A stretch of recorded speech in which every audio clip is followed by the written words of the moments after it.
नमस्कार, मैं हूं आपके साथ अनुष्का और आप देख रहे हैं झज्जर न्यूज। आइए रुक करते हैं आज की खास खबर की ओर। पूर्व स्पीकर डॉक्टर रघुवीर सिंह कादियान ने भाजपा और उसके नेताओं के साथ साथ सीएम नायब सैनी पर अपना जुबानी हमला बोला। उन्होंने कहा है कि नायब सैनी आचार संहिता लगने से पहले चुनावी घोषणाओं का बस्ता लेकर हरियाणा भर में घूम रहे थे, लेकिन जैसे ही चुनाव आयोग ने हरियाणा के 20 चुनावों की घोषणा की, मुख्यमंत्री नायब सैनी की चुनावी घोषणाओं का बस्ता गायब हो गया। डॉक्टर कादियान शनिवार को बैरीवेस में निकाले गए कांग्रेस की हिसाब मांगो यात्रा निकाले जाने के बाद मीडिया से बातचीत कर रहे थे। उन्होंने कहा कि अचानक हुई चुनावी घोषणा से सीएम नायब सैनी पशुपेश में है और उन्हें चुनाव लड़ने के लिए सुरक्षित सीट ही नहीं मिल पा रही है। पार्टी नायब सैनी के चुनाव लड़ने के लिए सुरक्षित सीट की तलाश कर रही है।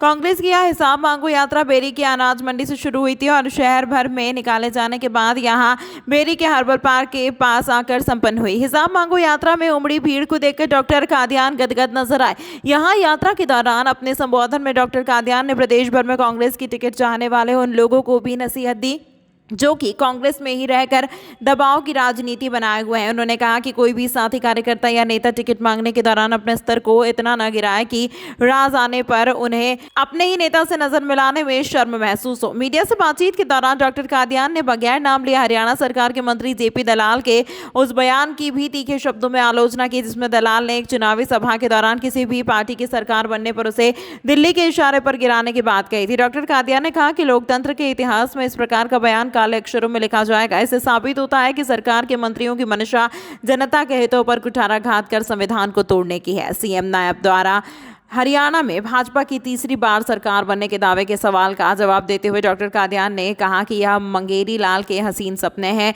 जो कि नायब सैनी देख रहे हैं। उन्होंने कहा कि लोकतंत्र की सच्चाई यह है कि इस बार भाजपा की सरकार जा रही है और कांग्रेस की सरकार आ रही है।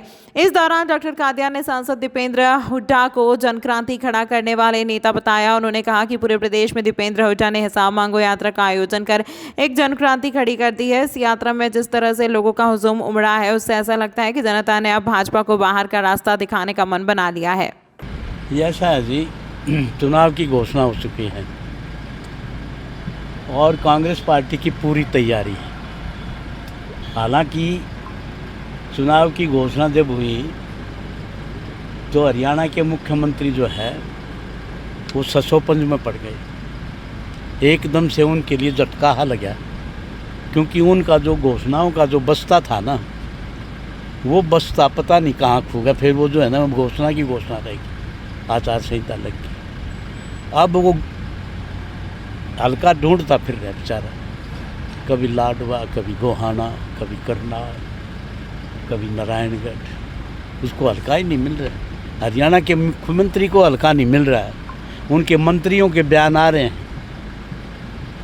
कि भाई देखो, प्रजातंत्र के इतिहास में देश की आज़ादी ऐसा बयान किसी ने आज तक नहीं दिया होगा एक संवैधानिक पोस्ट पर बैठ के कि भाई हरियाणा की जनता सरकार तो बना देगी पर दिल्ली वाले ढा देंगे। ये एक तो इस बयान से अहंकार की वो आती है। दूसरा, हिंदुस्तान की डेमोक्रेसी के इतिहास ये बयान जो है ये काले अक्षरों में लिखा जाएगा।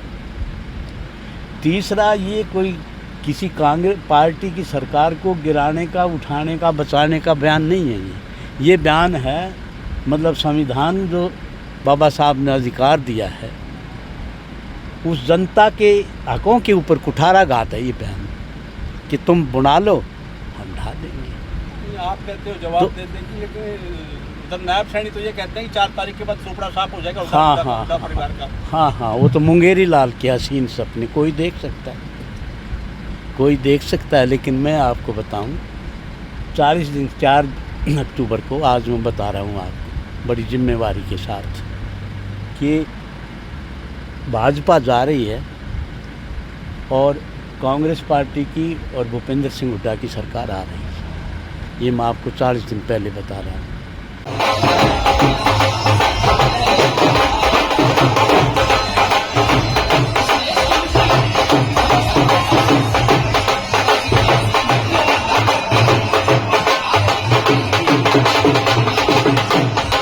इस अंक में फिलहाल इतना ही। अगले अंक में आपसे फिर होगी मुलाकात। तब तक बने रहिए हमारे चैनल के साथ। नमस्कार।